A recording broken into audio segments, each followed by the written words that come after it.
Halo, di saya perkenalan dulu, saya baru. Saya dosen yang mengampu mata kuliah skenario animasi. Untuk pertemuan yang pertama, kita bakal ngebahas tentang ini dulu. Apa namanya? Skenario itu apa sih? Gitu. Itu pertanyaan yang awal ya, maksudnya sebelum membahas lebih lanjut, kita mesti tahu dulu pengertian dari skenario ini itu apa sih sebetulnya. Secara pengertian, skenario animasi itu adalah rencana lakon sandiwara atau film berupa adegan demi adegan yang tertulis secara terperinci, atau misalnya bisa disebut juga dasar apa namanya dasar pemikiran, dasar perencanaan dari sebuah cerita. Step awal dari pembuatan sebuah cerita gitu. Itu untuk secara pengertian ya. Dan untuk si orang yang bikin si skenario ini tuh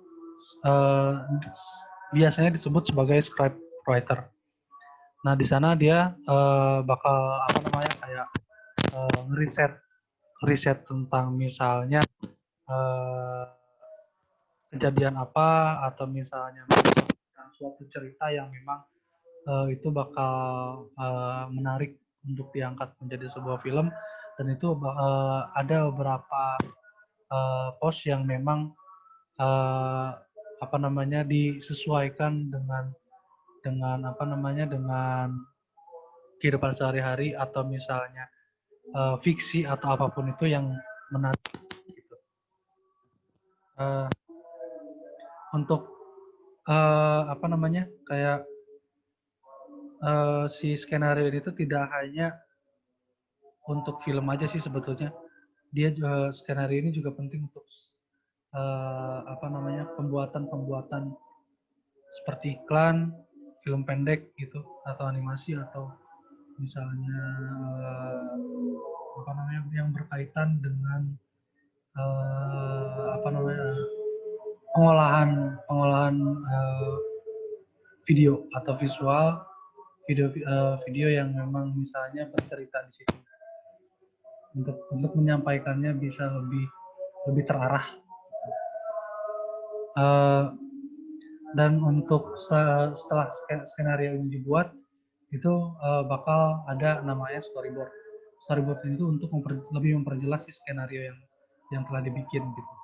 Jadi apa namanya kalau skenario ini berupa teks, dan itu kemudian divisualkan secara raw, secara apa namanya kasarnya dalam storyboard gitu.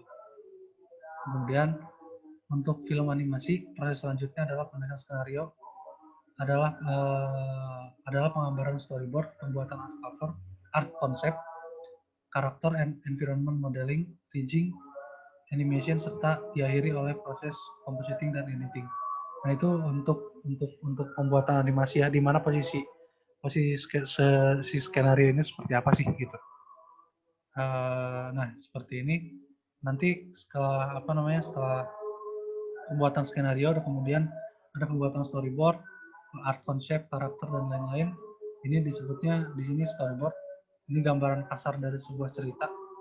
Ini juga bisa disebutkan ya, maksudnya kayak lebih diperjelas itu dari skrip yang ada, itu kemudian divisualkan, dan kemudian di sini dikasih catatan bahwa ini tuh sedang apa, terus dialognya seperti apa, dan keterangannya seperti apa gitu. Kemudian ini pembentukan karakter, ini art konsepnya, maksudnya di sini apa namanya seperti environment modelingnya gitu. Dan kemudian sampai akhirnya ada rigging dan animasi gitu di sini, compositing dan editing. Ini hasil akhirnya seperti itu. Kemudian untuk elemen teknis yang ada dalam skenario itu terdiri atas scene heading yang berfungsi untuk menjelaskan kepada pembaca tentang waktu dan tempat sebuah adegan yang terjadi. Kemudian general description berfungsi untuk menjelaskan deskripsi visual dari scene heading. Kemudian karakter name atau nama karakter atau tokoh, dialog, parentikal karena di sini adalah keterangan perasaan atau gestur karakter. Kemudian shot, di situ penggambaran angle kamera dan transition. Bagaimana visualisasi perpindahan atau scene ke scene yang lainnya. Gitu, ini untuk contoh dari skenario. Ini contoh dari scene heading. Di sana menjelaskan bahwa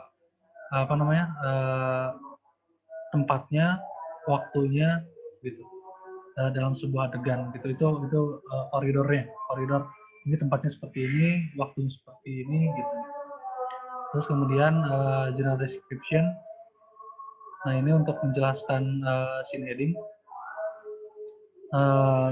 Contohnya seperti ini, dan kemudian ini untuk nama karakternya, dan itu menjelaskan juga keterangan perasaan, sifatnya dari si karakter ini atau gestur dari si karakter ini seperti apa, gitu. Itu dijelaskan dalam si skenario ini, gitu. Kemudian apa saja sih langkah yang kita lalui dalam pembuatan skenario, gitu. Banyak penulis yang merasa idenya bercabang, tidak fokus. Menentukan fokus itu merupakan tantangan sendiri ya bagi seorang penulis.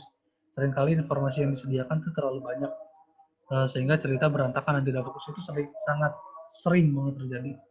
Itu tidak hanya di pembuatan skenario ketika menulis, ketika kita membuat satu cerita,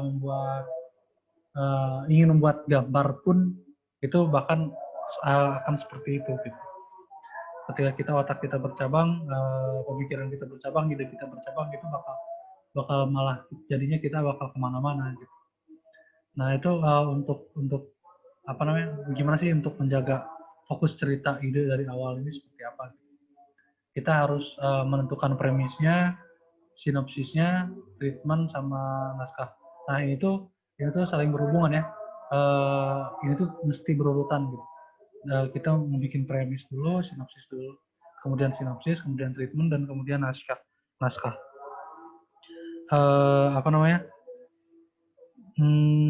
Untuk premis sendiri adalah pernyataan cerita dan masalah yang menggerakkan cerita atau dasar dari pemikiran, gitu. Dasar dari sebuah cerita ini seperti apa, gitu.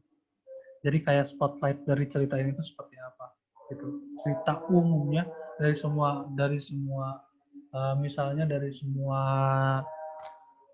alur film ini, gitu, dari semua keseluruhan dalam satu film ini, dasar pemikiran seperti apa, dan itu disebutnya premis, gitu. Dan di premis dari itu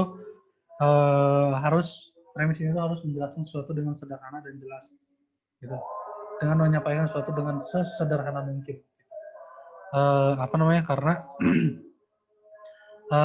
ketika misalnya kita nggak sederhana, itu bagaimana kita harus memikirkan publik, gitu. Ketika publik membaca ini, ketika publik melihat ini, itu bakal belibet nggak sih, bakal jelas nggak sih, dan itu nggak usah bertele-tele, gitu, di situ, gitu. Karena pemahaman orang kan berbeda juga ya. Kita ambil contoh, kita tarik dulu ke awamnya, gitu. Si publik awam tuh kita mesti bisa menjangkau publik awam, gitu. Kemudian menjelaskan cerita dengan singkat, lugas, dan tepat, gitu. Jadi si cerita itu mesti disampaikan dengan sangat jelas, lugas, tapi diusahakan untuk singkat, gitu, di situ. Karena penerimaan orang kan beda-beda juga ya, dan orang lebih menyukai yang sesuatu yang singkat, lugas, dan tepat ini, gitu. Dan itu lebih dapat cepat untuk nyampe, gitu, kepada si publiknya sendiri, gitu. Dan kalau misalnya kalian pernah tahu ada istilah elevator pitch, gitu. Di sini tuh adalah istilah yang menjelaskan misalnya perandaian ya. Diandaikan misalnya kita ketemu sama produser ternama di sebuah misalnya kayak lift, gitu, misalnya. Sebuah lift tiba-tiba dia menanyakan nih, dia menanyakan apa sih yang lagi kamu kerjain, gitu, misalnya. Ketika kamu menjelaskan, misalnya kamu ini pembuat film nih, terus kamu menjelaskan dengan secara bertele-tele gitu, panjang gitu,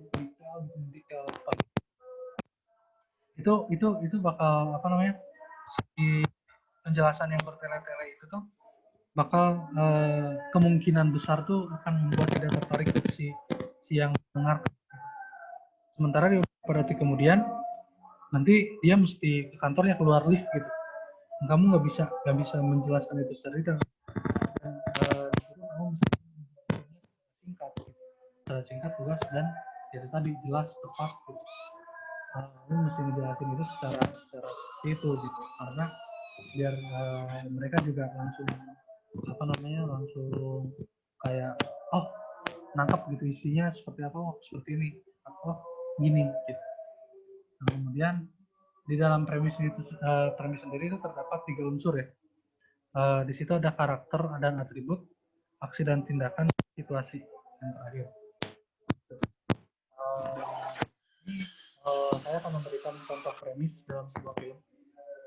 Misalnya di film Toy Story, kalian mungkin tahu ya. Soalnya kenapa saya mengambil contoh film Toy Story ini juga sebetulnya karena memang ini lebih umum gitu, dan itu sering diputar dimanapun gitu. Maksudnya ini udah masuk ke televisi dan lain sebagainya, dan ini udah jadi tontonan publik secara memang luas banget gitu, dari berbagai kalangan gitu, dan mungkin hampir semua orang tahu film Toy Story ini.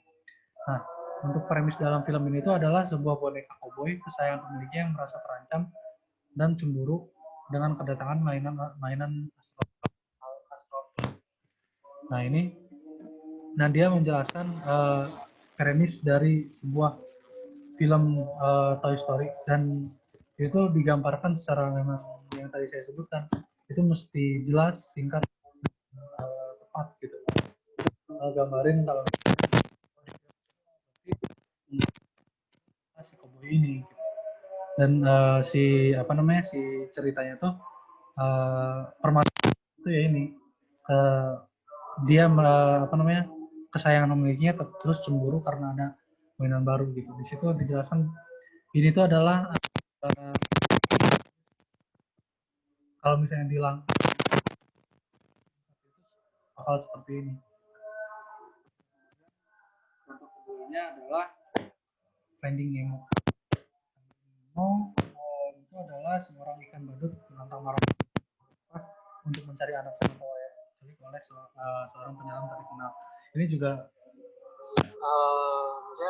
dari contoh ini nangkap mbak premis itu seperti apa gitu. Mungkin itu bakal kalian juga bakal bisa harusnya kalian bisa memahami ini gitu, karena si premis itu memang intinya patokannya itu adalah inti dari sebuah cerita, dasar pemikiran dari sebuah cerita. Kalian mesti bisa menentukan itu, dan itu sangat-sangat penting gitu untuk apa namanya, sebagai patokan koridor kita mau seperti apa. Nah itu udah apa namanya, adalah bagian dari skenario ya gitu. Dan apa namanya, si untuk pembahasan selanjutnya kita akan membahas tadi sinopsis, kemudian apa namanya, sebentar, sinopsis, treatment, sama naskah gitu. Kita selanjutnya bakal membahas itu. Nah, untuk pertama mungkin untuk premis, pembahasan tentang premis cukup itu.